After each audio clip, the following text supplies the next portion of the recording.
Hi, I'm Debbie Harbeck, and I'm a certified life coach working with women in midlife and through the menopause transition.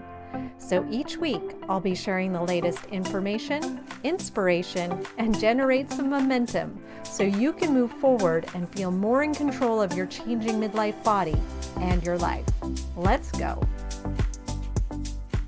Hey there, and welcome back to the podcast. So, I am talking about procrasti-cleaning today, which I'm going to define in a moment. But it's funny because I just found myself almost doing that because, as I mentioned on an earlier podcast, my daughter just moved out. My youngest daughter, I am now an empty nester, and she moved out. So obviously, she moved out of her room, and I moved some of the stuff that was in my office into her empty room. And in doing so, I created an echo in my office because I'm waiting for some bookshelves. Once I get those, I won't have the echo. But right now, with that echo, I can't record the podcast in there. So I've come into my bedroom to record this podcast. And of course, I see where I need to clean. Like I need some dusting done here, and I needed to move some things out of the way. And I had this urge to clean instead of recording the podcast. Now, I didn't give in to the urge because here I am recording it, but it was definitely there. And so it's very apropos that I'm talking about this today. So, yes, procrasti-cleaning. Maybe you're familiar with it. I think most of us are at this age. It's the moments when we should be doing something important, like maybe working out, preparing a healthy meal, or finishing a project that we've been putting off. But instead, we suddenly feel this urgent need to clean the kitchen sink or to fold the laundry or even alphabetize our spice rack, right? And as I mentioned, I am guilty of this. It happens from time to time. And I know my clients struggle with this too. We get busy doing something familiar instead of taking that action that we actually wanted to take.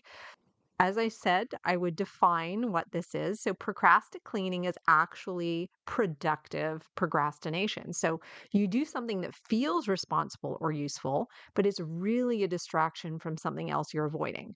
The thing is, it really tricks our brains because, unlike lying on the couch or scrolling or doing nothing, cleaning or organizing gives you a little hit of accomplishment, right? You can tell yourself, oh, I got something done today. But under the surface, we're actually avoiding something. We're avoiding feeling uncomfortable or uncertain or fear of failure. Or maybe we're just afraid of being bored, right? If you're someone who has a hard time sitting still for 30 seconds, you may be a procrasti-cleaner. And this is what I have found. And it's not just me. I didn't create this term. There is actually some science behind this.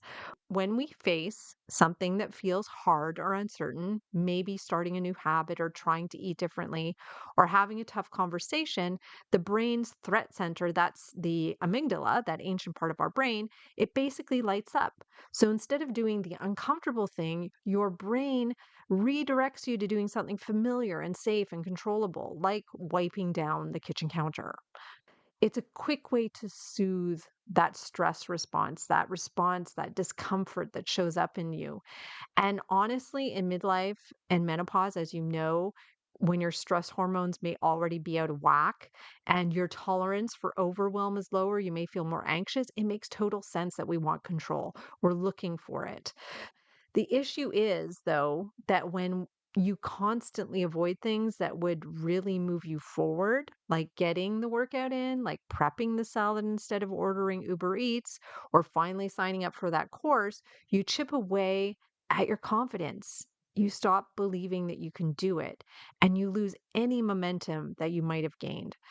It's like you're being busy all day, and sure, your house looks really great, but you don't feel fulfilled. And when you get into the cycle, it keeps you stuck physically and mentally and emotionally, and you end up feeling exhausted and not accomplished. And you find yourself at the end of the day thinking, I was busy all day, but I didn't actually do anything for myself.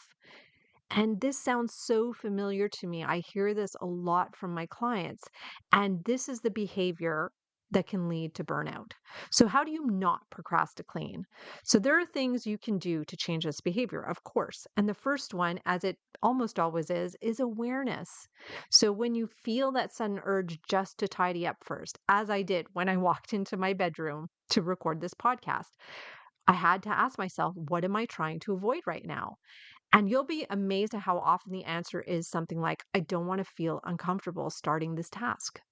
And that's exactly what it was for me. It's more uncomfortable to record the podcast than it is for me just to clean up. So I could see what I was doing. The next thing is, once you catch yourself, set a micro goal, set something small. So instead of saying, I need to work for an hour, say, I'll put on my workout clothes and I'll just move for 5 minutes. And once you start, you may just keep going, or maybe you don't. But either way, you've moved your body for 5 minutes, right? So that's better than nothing.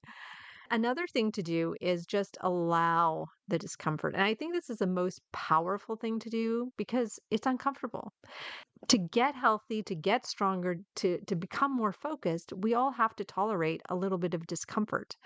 When you can make peace with feeling uncomfortable from time to time without reacting to it, so without feeling that need to clean, you grow an emotional muscle. There's a technique I use with my clients who are trying to cut down on emotional snacking, and that's just to sit with the urge to snack for 2 minutes. Just feel it. And yes, it will be uncomfortable, but it doesn't have to control you.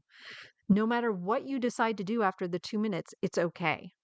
At least you paused enough to gain awareness and choose to snack or not snack, and you did it consciously.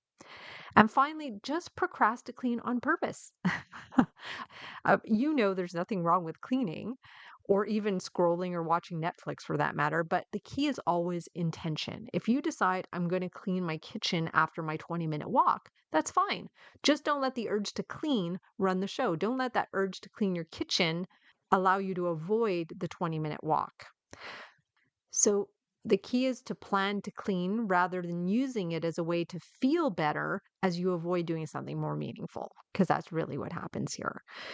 When you finally stop using cleaning as a distraction to buffer your emotions, you create space for what really matters. You really do become more present.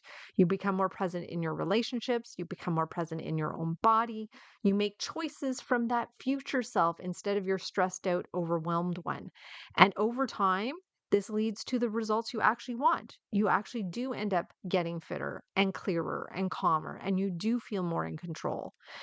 So next time you catch yourself grabbing the mop when you meant to grab your yoga mat, just stop. Just smile at yourself. You are just human, like we all are. Your brain's doing what it thinks will keep you safe. And then just take a deep breath and do the thing that really matters to you, the thing that's going to make you proud at the end of the day. All right?